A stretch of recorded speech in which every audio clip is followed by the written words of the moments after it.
सर्वशक्तिमान परमेश्वराच्या नावाने आपल्या सर्वांना नमस्कार. आमच्या TWT मराठी कार्यक्रमामध्ये आपले स्वागत आहे. या कार्यक्रमाच्या माध्यमातून आमच्या सोबत जुडून रहा. परमेश्वर तुम्हाला आशीर्वादित करो.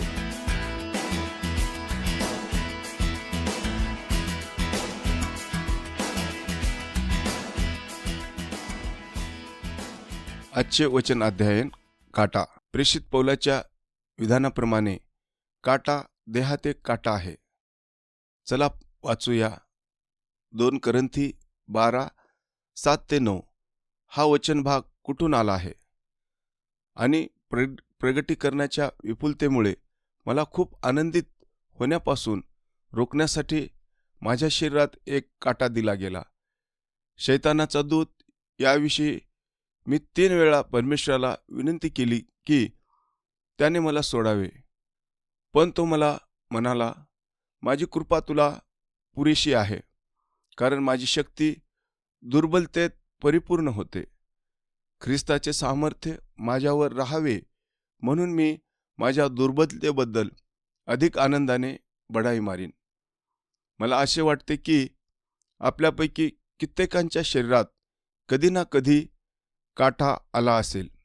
कदाचित आता तुम्ही शरीरातील काट्याचा सामना करत असाल.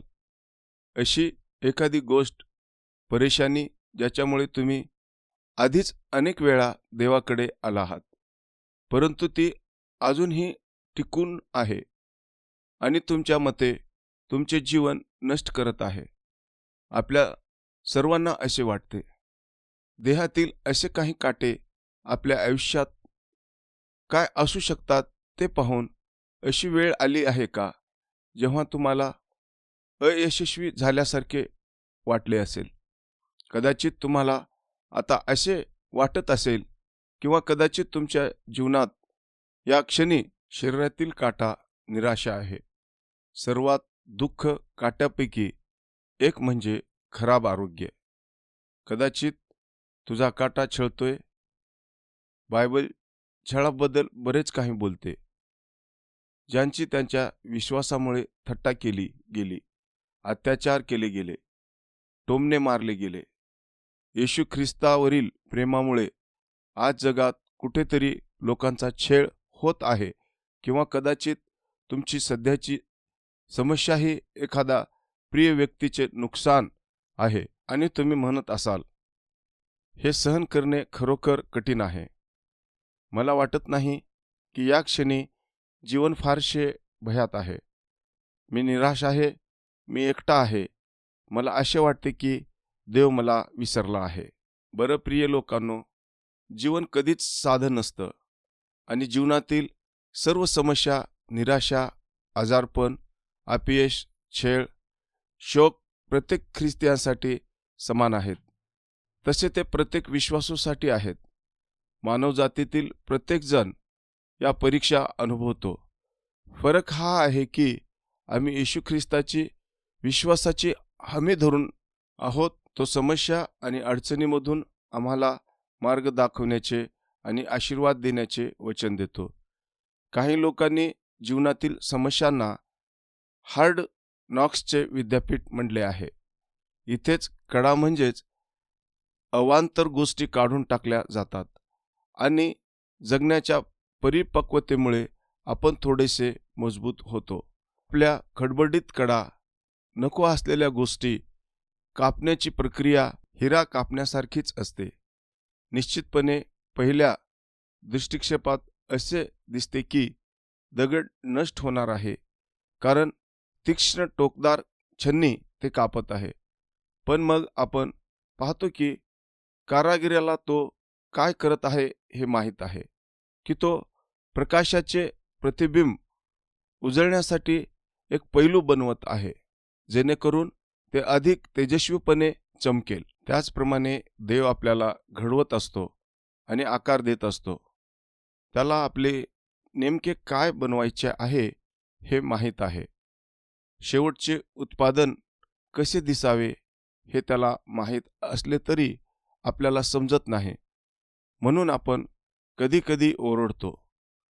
तुम्हाला वाटते की आमचा छळ होत आहे किंवा आम्हाला वाटते की आमची निराशा खूप तीव्र आहे, किंवा आम्हाला वाटते की आजारी आरोग्याचे ओझे खूप जास्त आहे, किंवा आमचे दुःख भयंकर आहेत आणि आम्ही असे ओरडतो की जणू आपण देवावर विश्वास ठेवला नाही, किंवा तो जाणतो यावर विश्वास ठेवतो आणि आमची परिस्थिती पाहतो. मी तुम्हाला पुन्हा आठवण करून देऊ इच्छितो की आमच्याकडे तोच शब्द आणि वचन आहे. त्याचे स्पष्ट, संपूर्ण, प्रेमळ, पूर्ण आश्वासन आहे की तो आपल्याला कधीही सोडणार नाही आणि तो नेहमी आपल्यासोबत राहील. तो प्रत्येक वाईटाला त्याच्या चांगल्याकडे वळवेल आणि तो त्याचे वचन पाळेल. जर युनिव्हर्सिटी ऑफ हार्ड नॉक्सने तुम्हाला खाली पाडले तर डोळे वर करा, परमेश्वराकडे पहा, त्याच्यावर विश्वास ठेवा, विश्वासाने त्याला धरा आणि तो तुम्हाला सोडवेल. तो एक किंवा दुसऱ्या मार्गाने तुम्हाला मुक्त करेल, तुमचे हृदय आनंदित करेल आणि तुम्हाला विजय देईल. त्याच्या मार्गाने आणि वेळेनुसार तो तुम्हाला उंच करेल आणि तुम्हाला सहन करण्यास सक्षम करेल, कारण तो सामर्थ्य देणारा परमेश्वर आहे. त्याच्यावर विश्वास ठेवा. लक्षात ठेवा, ज्या प्रकारे प्रत्येकाच्या जीवनात काही ना काही काटे आहेत, वेगवेगळ्या प्रकारचे काटे आहेत. कुणाच्या जीवनात समस्याचे काटे आहेत, कुणाच्या जीवनात आजाराचा काटा आहे, कुणाच्या जीवनात परिस्थितीचा, गरिबीचा काटा आहे. वेगवेगळे काटे असू शकतात, पण प्रत्येकाच्या जीवनात काही ना काही काटे आहेत.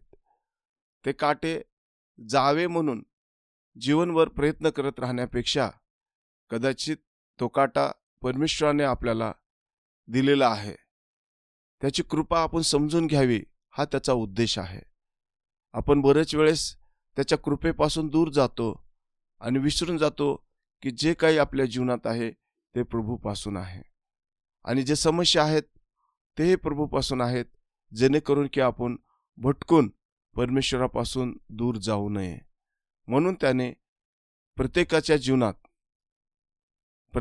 जीवनात म्हणण्यापेक्षा विश्वासू त्याच्या प्रिय लोकांच्या जीवनात काही लोकांना काही ना काही काटे ठेवलेले आहेत.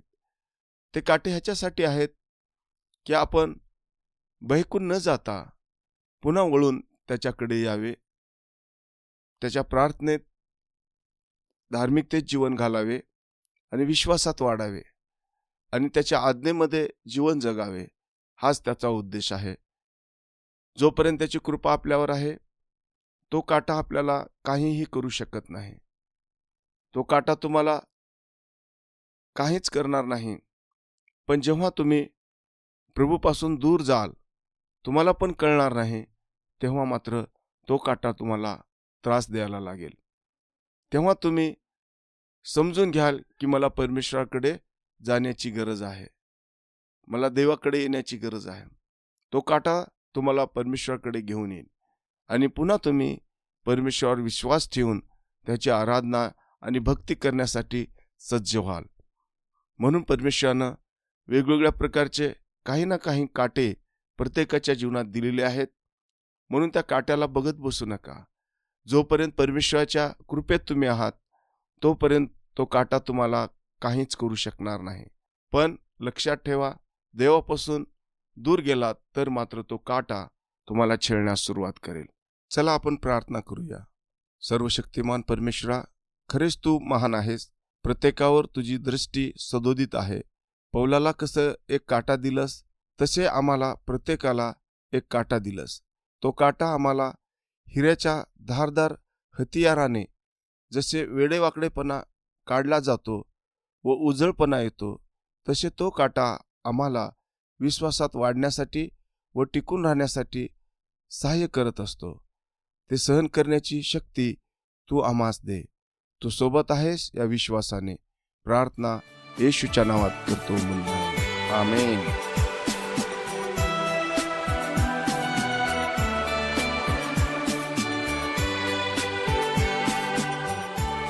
अधिक माहितीसाठी listenersfeedback@gmail.com वर ईमेल करा. 852-304 799 नंबरवर व्हॉट्सॲप SMS व फोन करा. धन्यवाद.